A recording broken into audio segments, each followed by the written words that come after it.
Ang pinakamasasamang tao ang madalas mukhang nananalo, pero hindi sa harap ng madla naniningil ang buhay. Naniningil ito sa katahimikan. Hindi hinahabol ng mga stoic ang paghihiganti. Nagmamasid sila dahil habang ikaw ay tahimik na nagpapagaling, gumagalaw na ang karma at kailanmay hindi ito pumapalya. Akala mo nakalusot na sila sa mga kasinungalingan, sa pagtataksil, sa panlilinlang. Umalis sila na parang walang nangyari, pero may nangyari. At ngayon, ang buhay ay nakikipag-usap sa kanila gamit ang tanging wika ng karma. Mga bulong na walang ibang nakaririnig, pero sila, nararamdaman nila ito araw-araw. Sa video na ito, matutuklasan mo ang 5 tahimik na senyales na may kapalit na ang ginawa nila sa iyo. Hindi sa harap ng madla, hindi sa korte, kundi sa sarili nilang buhay, sa sarili nilang isipan, at sa mga tahimik na sandaling walang ibang nakakakita. Hindi ito tungkol sa paghihiganti, ito ay tungkol sa katotohanan. At ang katotohanan ay may boses na mas malakas pa sa kahit anong sigaw. Ang tawag dito ay katahimikan. Wala nang mas mabigat pa sa pagpapanggap na ayos ka kahit hindi. Pero ang karma, hindi ito natitinag sa itsura. Gumagalaw ito sa nararamdaman ng tao kapag walang nanonood. Ang unang senyales na tahimik nang gumagana ang karma ay kapag nagsimula silang magpanggap na sila'y masaya, na parang kailanmay hindi sila naging mas magaan ang pakiramdam. Yung taong bigla ka nalang iniwan, yung nagtaksil sa tiwala mo, yung winasak ka at umalis na parang ikaw ang may kasalanan. Ngayon, bigla na lang silang glowing, nagpo-post ng mga bagong larawan araw-araw, tumatawa sa mga lugar na hindi nyo man lang napuntahan, nakangiti kasama ang mga taong wala noong nariyan ka pa. At kung hindi ka mag-iingat, baka maniwala ka. Baka scroll mo ang highlight reel nila at maisip mo, siguro nga, masaya na sila nang wala ako. Pero heto ang katotohanang hindi kayang takpan ng kahit anong filter. Ang tunay na kaligayahan, hindi kailangang patunayan. Ang peke, kailangan. Nakita mo na ito dati. Ilang araw silang tatahimik. Pagkatapos ng gulo, tapos biglang, boom. Mga litrato, stories, inspirational quotes, gym selfies, isang pekeng glow-up campaign. Isang araw, sinisira nila ang isang bagay na totoo. Tapos kinabukasan, naka-hashtag na sila ng healing kasama ang iba, na parang hindi man lang sila nakaramdam ng guilt. Pero tingnan mong muli, ang ngiti ay pilit, ang mga matay malayo, ang enerhiya ay desperado, dahil ang kaligayahan ay tahimik, pero ang insecurities maingay palagi. Sabi ni Epictetus, hindi kung ano ang nangyari sa iyo ang mahalaga, kundi kung paano ka tumugon. At sabi ni Marcus Aurelius, ang pinakamagandang paghihiganti ay ang hindi maging katulad ng taong nanakit sa iyo. Kaya ang isang stoic ay hindi nakikipagtalo, hindi gumaganti, at lalong hindi naninilip ng story para sa closure. Nagmamasid lang siya, dahil ang tunay na kapayapaan hindi kailangan ng palabas, nariyan lang siya. At habang mas maingay ang isang tao sa pagpapatunay na naka-move on na siya, mas malamang na hindi pa talaga. Hindi kailangang magpakilala ang karma. Dumarating ito ng tahimik gabi-gabi, kapag sila'y nakahiga na't biglang napagtanto na ang taong naging sila ang dahilan kung bakit nawala ang isang taong kailan may hindi ninais na saktan sila. At kahit gaano karami ang post, kahit gaano karaming kunwaring kasiyahan, kahit ilang bagong relasyon, hindi nila kayang patahimikin ang konsensyang may alam. Nasira ko ang isang bagay na totoo. Hayaan mo silang ngumiti sa harap ng kamera dahil alam mo na ang katotohanan. Ang pinakapagod na kasinungalingan ay ang pagpapanggap na may kapayapaan. Hindi palaging parang kidlat kung tumama ang karma. Minsan, nagsisimula ito bilang banayad na pagguho. Unti-unting pagkawala ng mga bagay na inakala nilang hinding-hindi mawawala. Ang ikalawang senyales na may tahimik na karmang nangyayari sa isang tao ay kapag unti-unting kinukuha ng buhay ang mga bagay na dati hawak nila ng pabaya. Maraming tao ang iniisip na ang karma ay laging may dramatikong pagdating. Isang aksidente, pagkawasak ng puso, pagtataksil. Pero ang karma ay mas eksakto kaysa roon. Hindi ito sumisigaw, hindi ito nagwawala. Tahimik lang itong nagbabawas. Sa simula, sobrang tahimik na hindi nila namamalayan. Nawawala ang maliliit na bagay. Isang kaibigang biglang hindi na sumasagot. Isang kasamahang nawala ng tiwala. Isang pagkakataong dumulas na lang sa kamay nila na parang wala lang. Pero hindi nila pinapansin. Iniisip nilang sadyang ganun lang ang buhay, malas lang o nagkataon lang. Hanggang sa paulit-ulit itong mangyari at mangyari pa at mangyari ulit. Hanggang sa isang araw, marerealize nilang nakatayo na lang sila sa mga guho ng lahat ng bagay na minsang pinagtawanan, minaliit o binaliwala nila. Baka dati sinabi pa nilang masyado kang emosyonal, na sobra kang nagmamalasakit, na sobra kang nagre-react. Pero ang totoo, ikaw lang ang totoong nagmalasakit. Ikaw ang nag-try. Ikaw ang nagpuyat para kausapin sila habang sila'y wasak na. Ikaw ang nagpatawad kahit nakalimutan na nila ang halaga mo. Ikaw ang naniwala sa kanila kahit sila mismo ay hindi. At paano kanila binayaran? Pinagkibit-balikat ka lang. Tinawanan kang parang clingy, needy, at masyadong marupok para sa mundong to. Inisip nilang palaging nariyan ka, na para bang hindi ka isang regalo kundi isang obligasyon. Kaya dumating din ang araw na tumigil ka na. Tumigil ka nang magbigay sa isang taong hindi kailanman lumaban para sa'yo. At tahimik kang lumayo. Nung una, parang malaya sila. Parang walang epekto. Parang hindi sila apektado. Pero unti-unti, lumakas ang echo ng katahimikan. Bumagal ang mga mensahe.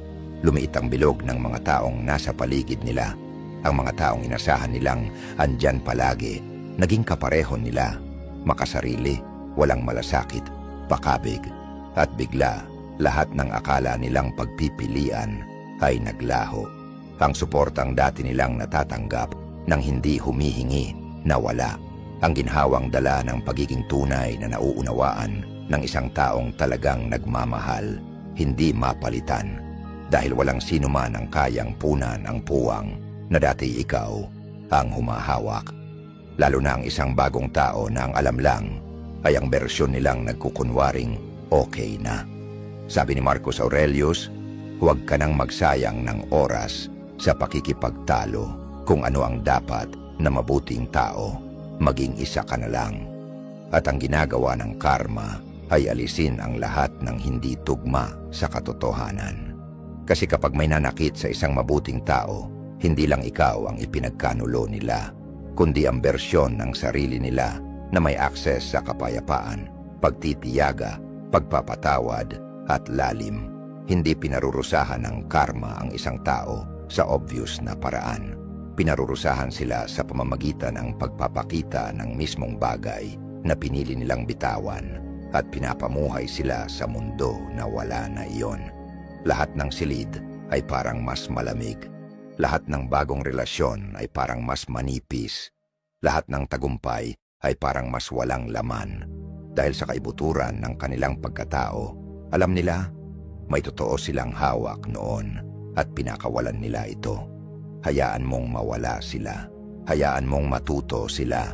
Hayaan mong tumingin sila sa paligid at ma-realize na wala na sa paligid nila ngayon ang dating pakiramdam ng tunay na ligtas. Kasing banal ng minsang meron sila sa iyo. Dahil ang karma ay hindi lang basta kumukuha ng mga bagay. Kinukuha rin ito ang bersyon ng sarili nila noong may pagmamahal ka pa sa kanila. At gaano man nila subukang balikan o buuin iyon muli, hinding-hindi na nila mararamdaman ang parehong kapayapaan kapag ang isang tao ay paikot-ikot magsalita pero ikaw pa rin ang sentro ng bawat pangungusap. Naroon na ang karma, mahina pero malinaw, bumubulong na sa isip nila. Ang ikatlong senyales na tahimik na tumatama ang karma ay kapag naninirahan ka pa rin sa isip nila.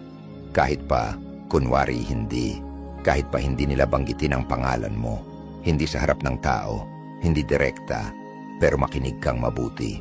Nagpo-post sila ng malalabong quotes sa social media. May mga caption tungkol sa pagtataksil, katapatan, pekeng tao, o healing mula sa nakaraan. May mga pasaring silang sinasabi sa mga usapan, gaya ng may mga taong hindi kailanman maiintindihan ang nawala sa kanila, o hindi nakarapat-dapat ang lahat sa enerhiya ko ngayon. Sa unang tingin, aakalain mong general lang ang sinasabi nila. Pero alam mo ang totoo, kabisado mo ang wika nila, ang ugali nila, ang bigat ng konsensyang binibit-bit nila. Nandyan ka na dati, nag-scroll ng feed, tapos biglang may isang post na parang bala na nakabalot sa tula. Hindi ka nila tinag, wala ang pangalan mo, pero bawat salita, sigaw ang presensya mo kahit walang tahasang pagbanggit. Parang gusto ka nilang mapansin, pero ayaw nilang amining gusto ka pa nilang mapansin. Hindi iyon kapangyarihan, hindi iyon paghilom, iyon ay konsensyang pilit sumisigaw mula sa bitak ng gumuho nilang ego. At baka hindi iyon napapansin ng mga kaibigan nila. Baka wala sa paligid nila ang talagang nakakahalata. Pero ikaw alam mo, dahil minahal mo sila ng sapat para basahin ang mga katahimikan nila noon. At ngayon, ang mga katahimikang iyon ay bumabalik sa kanila bilang mga sigaw, dahil ang karma hindi laging nagpaparusa sa pamamagitan ng pangyayari. Minsan, pinaparusahan ito sa pamamagitan ng pag-obses, ng mga iniisip na hindi nila makontrol, ng pagsisising hindi nila malunok, ng mga alaalang akala nilang lilipas, pero ngayon hindi na nila matakasan. Ang isang stoic ay hindi naghahanap ng ganti. Hindi siya nagpo-post pabalik. Hindi siya sumasagot ng sariling pasaring. Dahil ang pagsagot ay pagbibigay ng halaga, pero ang pananahimik ay pagbawi ng kapangyarihan. Sabi ni Epictetus, kung may nagsasalita ng masama laban sa iyo, mamuhay ka sa paraang wala ni isa ang maniniwala. Kaya kapag may nagkukwento tungkol sa iyo, patalikod man o pahapyaw, huwag kang sumagot, huwag kang magpaliwanag, huwag kang maglinaw. Hayaan mong buhatin nila ang pangalan mo sa katahimikan, dahil habang paikot-ikot silang nagsasalita, lalo nilang ibinubunyag ang katotohanan. Ikaw ang lumayo, pero sila hindi kailanman. Hayaan mong magsalita sila. Hayaan mong mag-drop ng quotes, ng kalahating katotohanan, ng baluktot na kwento. Hayaan mong ipag-ingay nila ang healing para matakpan lang ang katotohanang hindi pa sila tunay na naghihilom. Hindi mo kailangang manatili sa buhay nila para manatili sa isipan nila. Iyan ang karma. At ang isipan ay ang pinakamalakas na kulungan sa lahat, lalo na kung ang taong sinaktan mo ay hindi na lumilingon.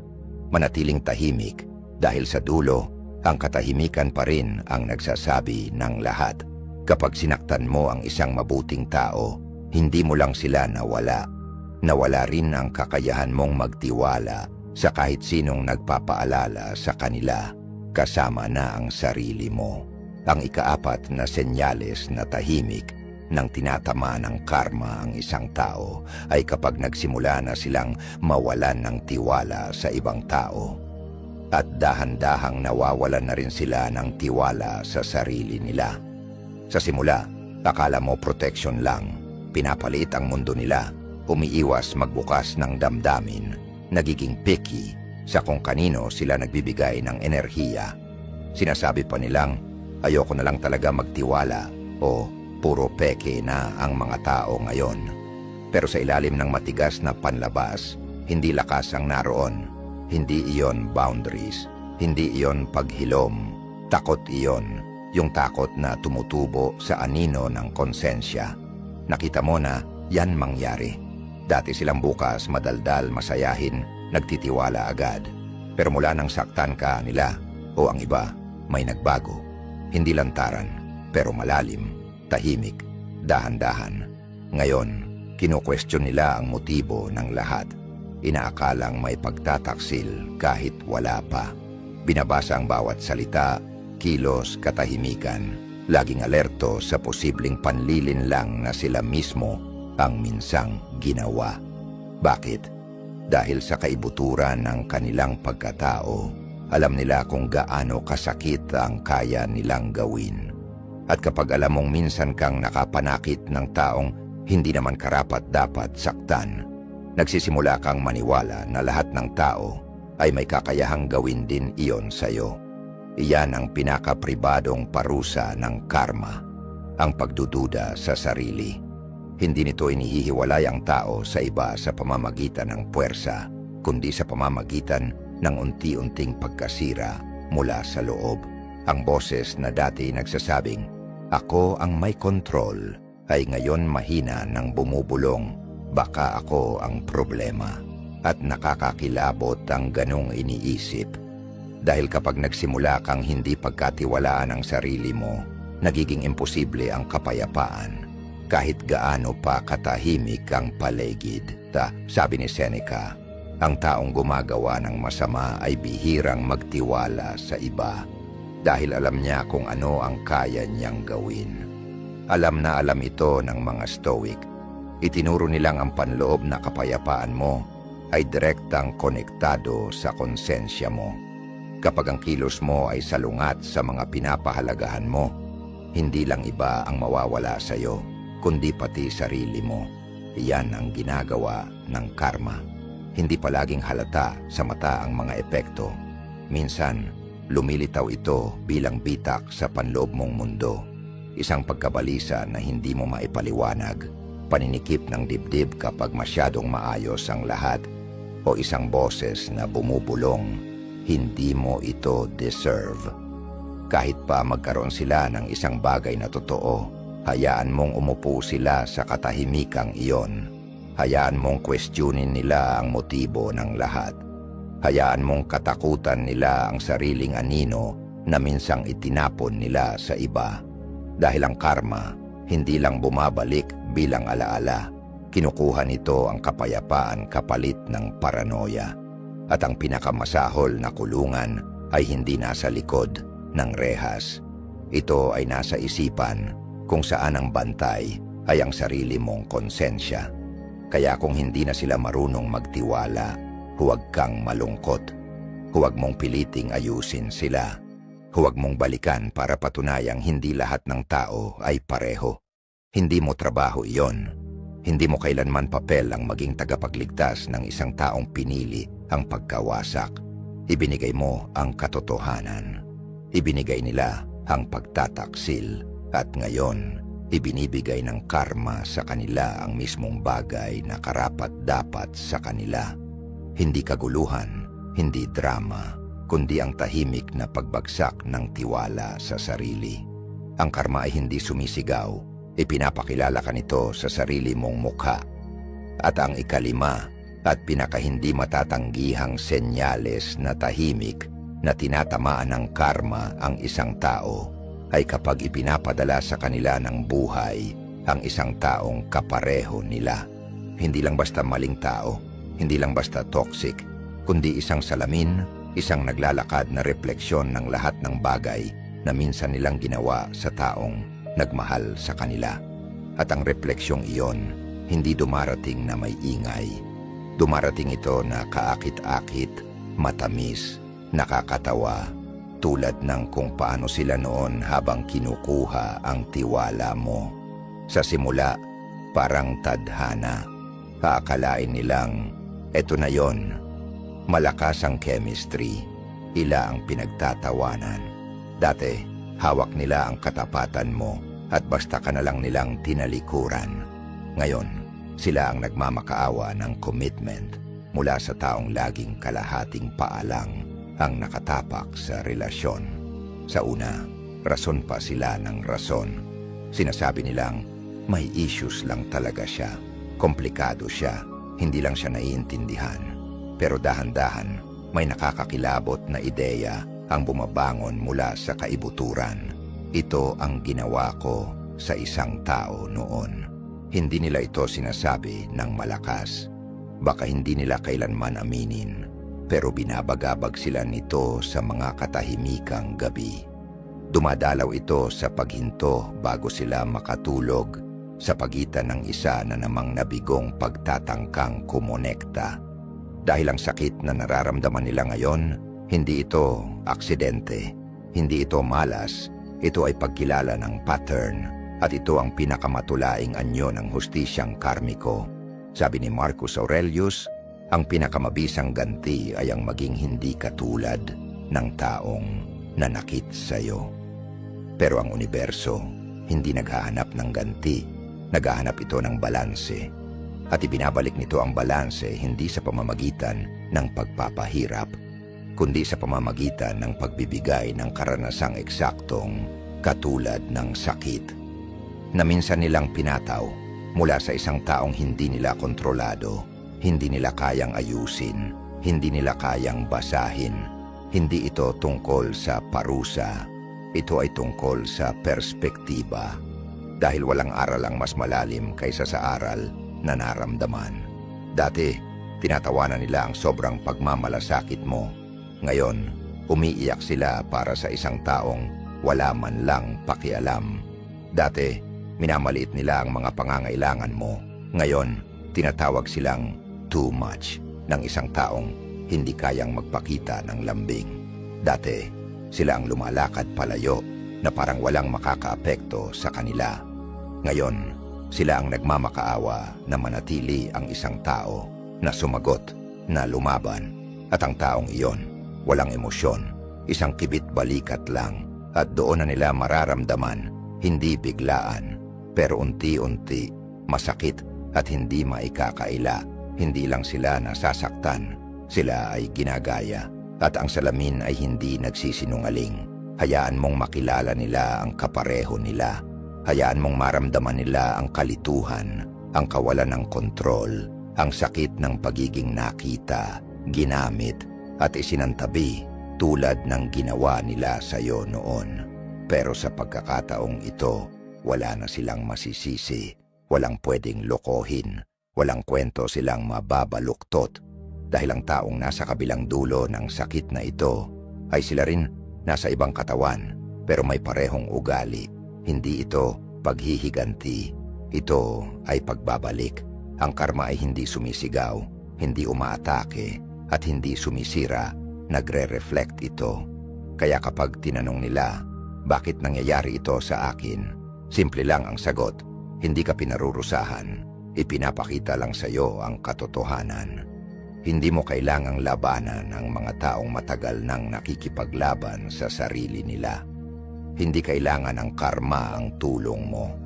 Hindi nito kailangan ng sagot mo, ng paliwanag mo, o ng pagsusumamo mong makita ang halaga mo. Isa lang ang hinihingi nito sa iyo, ang katahimikan mo, ang composure mo, at ang matatag mong pagtangging bumaba sa antas nila. Dahil habang sila'y nakalugmok pa rin sa kasinungalingan, kayabangan, at manipulasyon, ikaw ay nakapasok na sa mas makapangyarihang estado, kaliwanagan. Dahil ang karma, hindi lang tungkol sa kung anong mangyayari sa kanila. Tungkulin rin ito kung ano ang mangyayari sa iyo. Kapag lubusan mo ng binitiwan, nawawala ang pangangailangan mong humingi ng closure. Dahil ang kapayapaan na mismo ang naging closure mo. Nawawala ang pananabik sa hustisya dahil ang panahon mismo ang naging saksi. At nawawala ang kagustuhang maramdaman nila ang sakit na dulot nila sa iyo. Dahil ang buhay, alam kung paanong magturo ng leksyon. Ang trabaho mo ay hindi ang magparusa. Ang tungkulin mo ay umangat, maging matatag, buo, at panloob na malakas na kahit sino pa ang sumubok sa iyo, hindi na nila magagalaw ang kapayapaan mo. Kahit pa ang multo ng taong nanakit sa iyo, Iyan ang landas ng isang stoiko. Hindi natin sinisumpa ang kaaway.